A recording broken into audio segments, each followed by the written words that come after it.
Darbhanga dynasty చిట్ట చివరి మహారాణి కామసుందరి దేవి మొన్న జనవరి 12 సోమవారం 96 ఏళ్ల వయసులో మరణించారు. దీంతో ఆ రాజవంశం పూర్తిగా అంతరించిపోయింది. ఎందుకంటే వారసులు లేకపోవడంతో. అత్యంత సంపన్నమైన మహాకీర్తివంతమైన ఆ రాజవంశమును వెంటాడే ఒక మిస్టరీ వెన్ను పక్కనే ఎప్పటికీ ఉంటుంది. అదే 54 ఏళ్ల మహారాజా బాత్ టబ్ లో అనుమానాస్పద మరణం. దర్భంగా రాజవంశం చరిత్ర తెలుసుకుంటే గాని ఆ మిస్టరీ ఏంటో తెలియదు.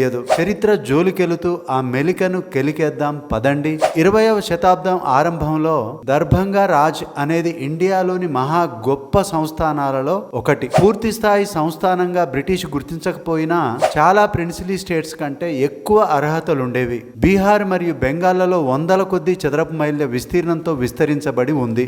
మొత్తం 4495 గ్రామాలున్నాయి ఇందులో. ఇదంతా ఆ మహారాజును ఇండియాలో 3వ సంపన్నమైన వాడిగా చేశాయి. వీరి కాలంలో నార్గోనా, రాంబగ్, రాజ్నగర్ మరియు బేలా లాంటి రాయల్ ప్యాలెస్లు యూరోపియన్ ఆర్కిటెక్చర్ తో కలకలలాడాయి. Private railway కోచ్లు మహారాజాను రాజ్యమంతా తిప్పేవి. ఆయన గ్యారేజ్ నిండా రోల్స్ రాయిస్, బెంట్లీస్, ప్యాకర్డ్స్ వంటి లగ్జరీ కార్లుండేవి. ఈ డైనాస్టీకి ఫౌండేషన్ వేసింది మాత్రం మహారాజా రామేశ్వర సింగ్. ఈయన 1898 నుండి 1929 వరకు పరిపాలించాడు. బాగా చదువుకున్నవాడు. ఇండియన్ సివిల్ సర్వీసెస్ కి అపాయింట్ అయ్యాడు కూడా. దార్శనికుడు. శతాబ్దాలుగా ఉన్న మహిళల పరదా సిస్టమ్ రద్దు చేసినట్లుగా చెబుతారు. ఆయన భార్యను తన పాలనా విభాగాలైన చాప్రా, ముంగర్ మరియు భగల్పూర్లకు తీసుకెళ్లి తనతో సమానంగా చూసేవాడు. ఈయన 1929లో మరణించారు. ఆయన కుమారుడు కామేశ్వర సింగ్ 1907 నవంబర్ 28న జన్మించారు. 21 ఏళ్ల వయసులో అంటే 1929లో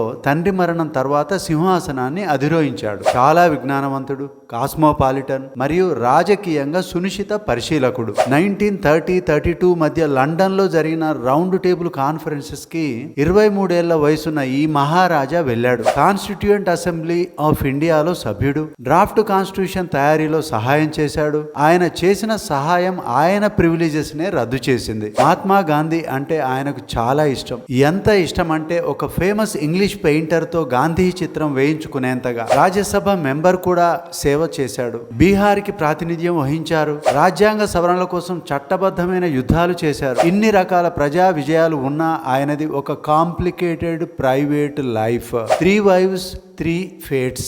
ద ఫస్ట్ క్వీన్. మొదటి వివాహం సాంప్రదాయబద్ధంగా జరిగింది. మహారాణి రాజలక్ష్మి దర్భంగాకు యువ పెళ్లి కుమార్తెగా వచ్చింది. ఆమెకు తెలియదు ఆమె వివాహం ఒక మహా విషాదంతో ముగుస్తుందని. ఆమె 1925 నుండి సూక్ష్మమైన డైరీలు రాయడం మొదలెట్టింది. ఆమె 34 సంవత్సరాల డైరీ రాతలు రాయల్ ప్యాలెస్ గోడల వెనకాల జీవితం ఎలా ఉండేదో తెలిపాయి. ఈ రోజుకి కారణం స్పష్టంగా తెలియదు కానీ 1934లో మహారాజా రాజలక్ష్మికి దూరంగా సపరేట్ గా నివసించడం మొదలెట్టాడు.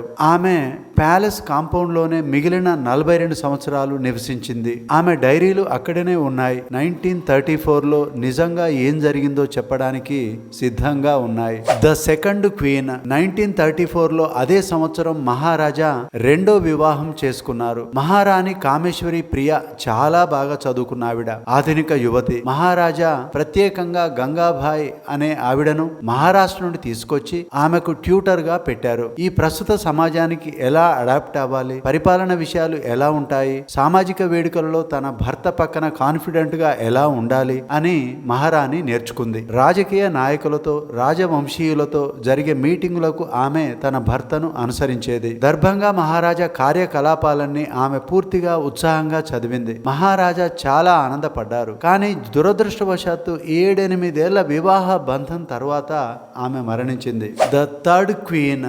దాదాపు 2 ఏళ్లు మహారాజా మరో పెళ్లికి నిరాకరించారు. కానీ ఆయన తల్లి తను లోన్లీగా ఉండడం అబ్జర్వ్ చేసింది. 1943లో ఆమె తన కుమారుని కన్విన్స్ చేసింది మరో పెళ్లి కోసం. పెళ్లి కుమార్తె కళ్యాణిజీ. మ్యారేజ్ తర్వాత ఆమె మహారాణి అధిరాణి కామసుందరి దేవిగా మారబోతోంది. రెండో భార్యలా కాకుండా ఈమె మహారాజా కంటే చాలా యంగ్. మహారాజా కోరుకున్న మోడర్న్ వరల్డ్లో అడ్జస్ట్ కావడానికి ఆమె చాలా స్ట్రగుల్ అయింది. ఫోటోగ్రఫీ అనేది ఆమె ప్యాషన్. దాదాపు 19 ఇయర్స్ అంటే 1943 నుండి 1962 వరకు వాళ్ళిద్దరూ మహారాజా అండ్ మహారాణి లాగా కలిసి జీవించారు.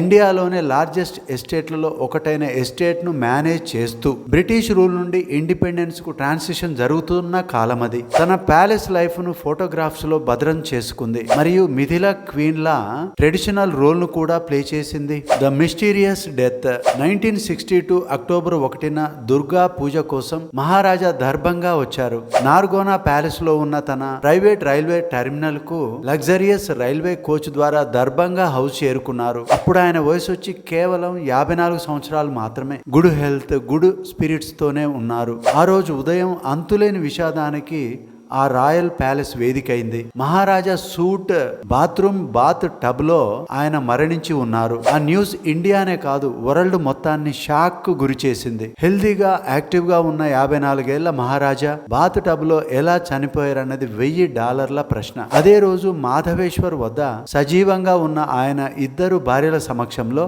ఆయన అంత్యక్రియలు అతి వేగంగా జరిగాయి. ఎలాంటి అఫీషియల్ ఇన్వెస్టిగేషన్ జరగలేదు. అఫీషియల్ గా ఎలాంటి క్వశ్చన్స్ కి ఆన్సర్ లేదు.